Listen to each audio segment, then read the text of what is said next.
Ассаламу алейкум ва рахматуллахи ва баракатух. Көптеген еңбектер жазған ғұламалардың өміріне қарасақ, аз ұйықтап, көп еңбектенгені аңғарылады. Тек қажеттілік мөлшерде ғана ұйықтау керек. Ислам ғұламалары былай деген: Аллах сүйіспеншілігінің белгілерінің бірі аз ұйықтау. Түнде өте аз, күндіз көп ұйықтау ауруға себеп болады. Аз тамақтану денеге, аз ұйықтау рухқа рахаттық береді. Көп ұйықтау зиянды. Көп ішіп жейтін адам өзі қаламаса да көп ұйықтайды. Аз ішіп жеу және аз ұйықтау керек. Көп тамақ жеген адам көп су ішеді, ал көп су ішкен адам көп ұйықтайды. Көп ұйықтайтын адамның өмірі ұйқымен өткендіктен дүние және ақыреттік табыстарына бөгет болады. Құрметті бауырлар, лайк басып, пікір қалдырып және достарыңызбен бөлісіп жатсаңыздар, нұр үстіне нұр болар еді. Сіздер үшін бұл 1-2 секунд қана, ал біз үшін үлкен мотивация. Хадисте келгендей, кімде-кім жақсылық жасауға жол көрсетсе, сол жақсылықты жасаушы адамның алған сауабындай сауап алады. Аллах қаласа, каналымызда көптеген пайдалы және қызықты видеолар шығатын болады. Біздермен бірге болыңыздар, ал біз жалғастырайық.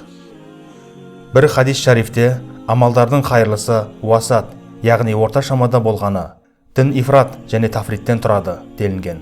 Уасат ол орта жол, ифрат ол қалыпты жағдайдан артық, тафрит қалыпты жағдайдан аз деген сөз. Мысалы, көп ұйықтау ифрат, ал аз ұйықтау тафрит.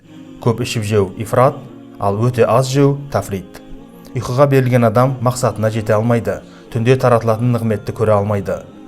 Хақ тағала әр түні дұға ететіндер жоқ па, дұғасын қабыл етейін дейді. Хадис шәрифтерде былай делінеді: тозақтан қашып жәннатты қалайтындардың көзіне ұйқы келмейді. Үмбетім жайлы ең қатты қорқатыным қарнының үлкеюі, ұйқыға берілуі, жалқаулық және иманның әлсіздігі. Ең үстем амал бәрі ұйқыда жатқанда түнгі намазын оқу. Тамақтан кейін ұйықтау жүректі қатайтады. Көп ұйықтау адамды ақыретте кедей қылады. Аллаху тағала көп ұйықтайтын адамды жақсы көрмейді. Таңғы ұйқы әлсіз, жалқаулық, босаңдық және ұмытшақтыққа себеп болады. Таң намазынан кейін күн шыққанға дейін ұйықтамаңдар. Таңғы уақытта ұйықтайтын адам арқа мен бел ауруларына шалдығады.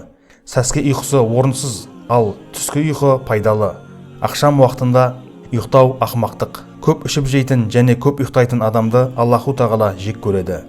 Анасы Хазіреті Сүлейменге: көп ұйықтама, көп ұйқы қияметте адамды кедей қылады деген.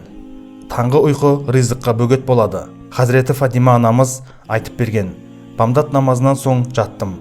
Әкем мені оятып: қызым, тұр, ғафылдарға ұқсама, Аллаху тағала ризықты таң намазының уақытында таратады деген. Аллаху тағала мені жақсы көретіндерін айтып, таңға дейін ұйықтайтын адам ол өтірікші. Өйткені доспен сұхбаттасады, ғафилетті тастап мені іздейді, сұхбатыма асығады деген.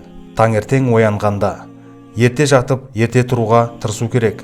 Үзірсіз таң уақытында ұйықтау дұрыс емес. Хадис шарифтерде былай делінеді: күннің басында ұйықтау ақылды азайтады, ортасында ұйықтау пайғамбардың және әулиелердің әдетінен, күннің соңына дейін ұйықтау жалқаулық. Мына 4 жайтқа мән берген адамның өзі және жанұясы, бала-шағасы мұқтаж жағдайларға түспейді. Бірінші, таңнан бұрын оянып намаз оқу. Екінші, уақыт кірмей тұрып дәрет алу. Үшінші, азан айтылудан бұрын мешітке бару. Төртінші, үтір намазынан кейін сөйлемеу. Әр күні таңертең оянған кезде мына амалдарды істеу керек. Бірінші, ояна салып Аллаху тағаланы еске алу керек. Екінші, өз жағдайына лайықты түрде күйіну керек. Үшінші, дәрет алу керек. Үнемі дәретте болып жүруге тырысу керек. Төртінші, намазды уақытында және кемшіліксіз оқу керек. Бесінші, ризықты Аллаху тағала беретіндігіне сеніп, халалдан сұрау керек.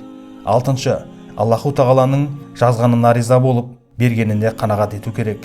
Жетінші, Аллаху тағалаға толығымен тәуекел ету керек. Сегізінші, Аллаху тағаланың тағдырына разы болып, сабыр ету керек. Тоғызыншы, ол берген нығметтерге шүкір ету керек. Ең үлкен нығмет ол мұсылман болу. Оныншы, табысты халалдан табу керек, азықты халалдан жеу керек. Ұйықтау макрух, яғни жағымсыз болған уақыттар. Күн шыққаннан бастап 50 минутқа дейін, яғни ишрақ, сәске уақытына дейінгі уақытта ұйықтау макрух. Бірнеше хадис шәрифтердің мағынасы мынандай: таң намазынан кейін күн шыққанға дейін ұйықтамаңдар. Таңғы уақыттарда ұйықтаған адам арқа және бел ауруларына шалдығады. Таңғы ұйқы жалқаулық пен ұмытшақтыққа себеп болады. Хазіреті Фатима анамыз былай деген: бамдат намазынан соң жаттым.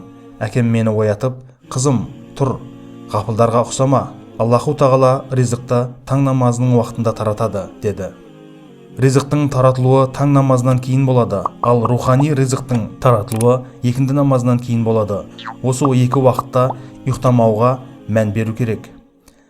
Түскі уақытта ұйықтау пайдалы, ақшам уақытында ұйықтау ақымақтық.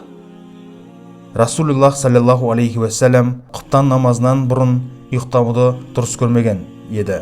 Құптаннан бұрын ұйықтау және құптанды оқығаннан кейін қажетті сөйлеу макрух. Құптаннан кейін сөйлеу пайдасыз сөйлеуге себеп болатындықтан макрух болып табылады. Маңызды болып қажеттілікке қарай сөйлеу макрух болмайды. Құран оқу, зікір ету, фиқх оқу және қонақтармен сөйлесу макрух болмайды. Күндіз ұйықтау. Бір қажеттілік болмағанша күндіз 2 рет ұйықтау макрух болады. Түнде ғибадат жасап, ұйқысыз қалған болмаса, күндіз ұйықтамау керек. Түнде жұмыс істейтін адам және науқас адам күндіз ұйықтаса болады. Яғни, үзірлі себеппен ұйықтауға болады деген сөз. Себепсіз күніне 2 рет ұйықтау және өмірді ұйқымен өткізу дұрыс болмайды. Назарларыңызға рахмет. Ассаламу алейкум ва рахматуллахи ва баракатух.